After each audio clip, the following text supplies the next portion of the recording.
મારું નામ શું છે? મારું નામ રાયમા રફીક અલી મોહમ્મદ છે. હમણાં મારા બાજુમાં બેઠા છે અનુરભાઈ સમાજે વાળા રજિસ્ટરનું જે ચોપડો ગુમ થયો છે ને એમાં ભ્રષ્ટાચાર થયો છે, એમાં અનવરભાઈ પણ ભોગ બનેલા છે. ને મારી સમગ્ર કલેક્ટર સાહેબને, એસપી સાહેબને અપીલ છે. 2 વાર એ લોકોએ અરજી પણ કરી છે, તોય પણ આ લોકોને ન્યાય નથી મળે. એ લોકોને ન્યાય મળે એવી જ મારી માંગણી છે.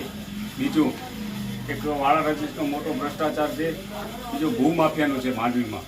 હમણાં એક મારા કને કામ આવ્યું તો ભૂમાફિયાનો. એ ભૂમાફિયા માંડવીના છે, એ લગભગ 2018માં પોતાની જમીન વેચી નાખી છે.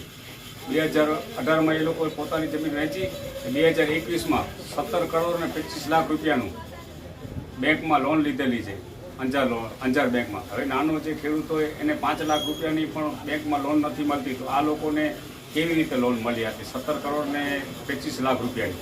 એટલે મારી તંત્ર કને માંગણી છે આની તપાસ થાય કે આ લોકો કને બ્લેકના પૈસા છે, વ્હાઇટ ફરાવે છે.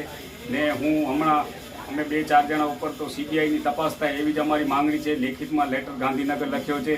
ને જે આ વાળા રજિસ્ટરમાં જે આ લોકો છે એ જ લોકો આમાં પણ સામેલ છે, ખોટા સાચા કાગળ કરવામાં. કારણ કે લોન લેવી હોય તો એમાં તો સંપૂર્ણ પુરાવા જોઈએ, કાગળ જોઈએ. એટલે મને માહિતી મળી છે કે આમાં પણ ખોટા કાગળિયા કરેલા છે, કારણ કે તંત્ર દ્વારા કંઈ નથી કામ કરેલું. આમાં જે ભૂમાફિયા છે એમના ભેગા ભરીને જે આ વાળા રજિસ્ટરના ખોંભાળ કરે છે ને એ સાથે જે એમના દાખલા છે, બધી વસ્તુ છે. એટલે CIDમાં અને CBIમાં આ લોકોની તપાસ થાય.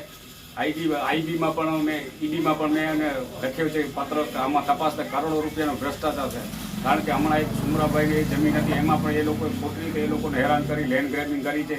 આ અનુરભાઈ સમાજે એ લોકોને પણ ઘણો હેરાન કર્યો છે. આમના પૈસા અટકેલા છે ને આ લોકો દાદ નથી લેતા. એટલે આ લોકો પર કાયદેસરની કાર્યવાહી થાય એવી જ મારી માંગણી છે. જય હિન્દ, જય ભારત.